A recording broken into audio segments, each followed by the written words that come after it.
All right, hey everyone, take two. Dr. Sherry here. Thanks for joining me early on this week's episode of Off the Couch with Dr. Sherry. I really want to hear your comments, but the reason that I pushed today's post up is because I have something that I've seen a lot of different things over the last few days that have really been concerning to my heart and challenging my mind to do something with and to have a conversation about. And so as I was thinking about the title for today's Off the Couch, I was thinking about the evolution of hate. And I know, huge subject, right? Hate. And people, it's something that people don't like to talk about, and it's something that we talk about all the time. On the news, we see things and we talk about hate. We talk about hate, particularly with regard to things like race and religion and political views and that sort of stuff, but that's not the kind of hate that I'm talking about today. And so it's my hope for each of you watching, thanks for joining me, that you will take some time to reflect for yourself about how hate plays a role in your life. And so I was talking about the evolution of hate, and I really believe that the foundation of that is anger. And most of the time we don't know where our anger comes from, but I'm just going to share a couple of examples with you about how simple, seemingly innocent anger might be and how it has the propensity to evolve into hate. So yesterday I was on the road, I was going to a meeting, and I was on the highway, and there was a car that was going probably well over 15 miles over the speed limit. And I like to get there, people. I like to be efficient, you know. But this guy was going so fast, and the guy in front of him, or woman, I don't know, I didn't look that closely, was going equally as fast. But this person was so driven to get around them, literally driven to get around them, that they swerved and they caused near accidents to try to get around this person. And as they did so, they exhibited a nonverbal expletive. They flipped the person off, right? They gave him the bird. And I'm thinking, oh my goodness, where does that anger come from? And I know we all get frustrated in traffic. I get frustrated in traffic. But I thought about this as an action of anger that has the potential to devolve into an action of hate. Hate, defined, is simply a passionate dislike or a very strong dislike of somebody. Well, for me, looking at this person flipping the other person off on the road, complete stranger, right? Hasn't really done anything to personally wrong them. And here they are flipping them off. To me, that's an act of intense dislike. And we might say, oh, that's insignificant, Sherry. But here's my challenge to you and to me, to each of us. I'm going to share a couple of other examples with you to exemplify my point. But my challenge is that we take some time to reflect on the things that make us angry, what the anger is really about. Anger is not a bad thing, by the way. I'm not talking about not being angry at all. It's okay to be angry. You should be angry. It's a human emotion. But anger is there, like sadness and like other emotions, joy. They're supposed to inform us to do something, to take action of some sort, right?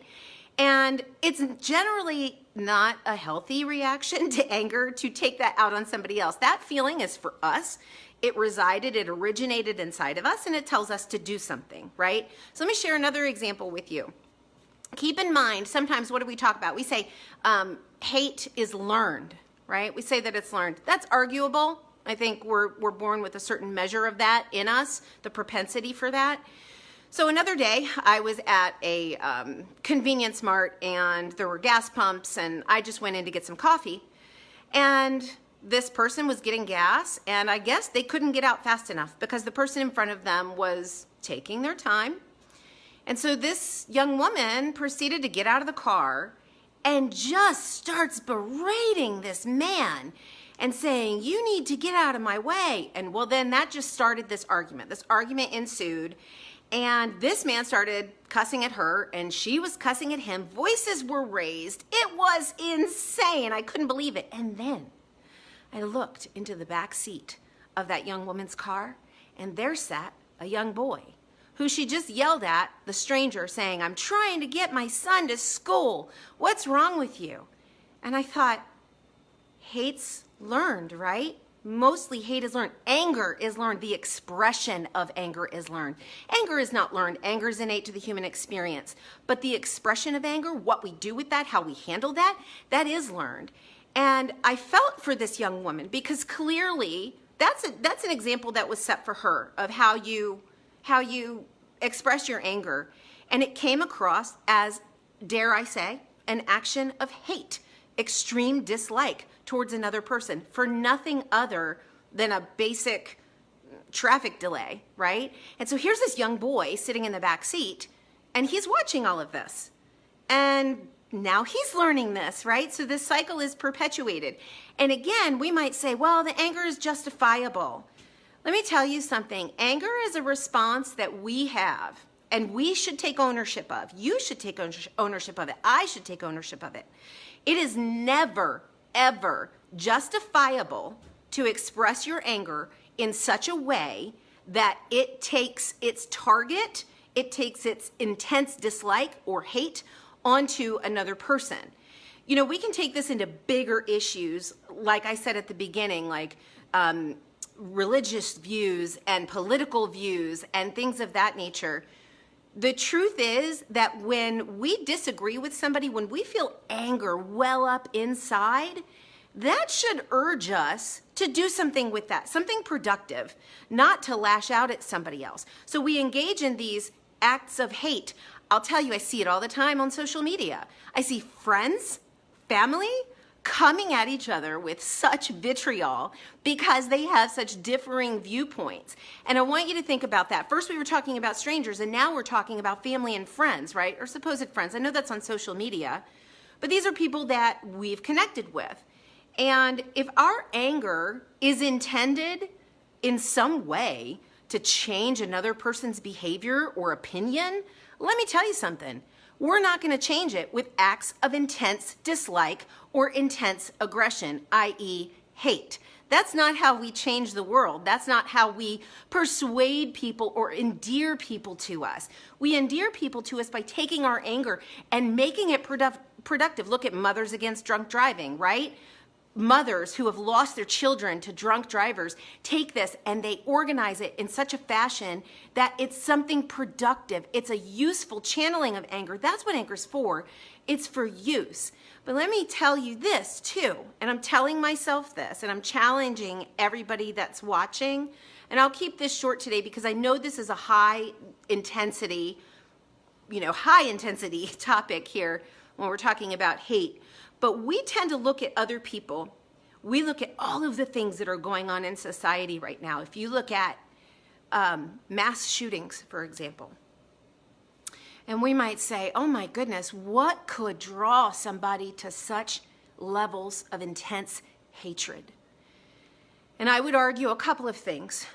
Barring traumatic brain injury, okay, where your impulse control and your ability to delay gratification are compromised because of a brain injury, when you engage time and time again, day in, day out, in seemingly inconsequential acts of anger, or as I'll label them, acts of intense dislike, the definition of hate, when you continue to do that, what that is going to profit is at some point an explosion of hate that you and other people around you are going to regret. Now, I'm not saying that that's where these acts of violence come from, but my point is to challenge you to take very, very seriously your expressions of anger, your expressions of hate towards other people. And then not only take that to look at strangers, but move that look inside your own home. You know, typically we feel very familiar with family and we feel comfortable with them. And so we feel like, oh, we can just express our anger. And typically we are the most vehement or the most vitriolic with people that we supposedly love. And we'll take it out on them and we'll say things that, oh my goodness, I wish I could take that back. I later regret that. We need to think about how we are addressing the people in our lives, and then we need to take a step back and look at that story that I told you in the beginning. People are watching, and if you want to be a person of influence, if you want to be a person of positive influence, of positive impact, somebody that people admire, somebody that people are drawn to, you have best just like I should, get our expressions of anger in check, lest they be seen as hate, lest they be seen as admirable, lest they be mimicked or copied.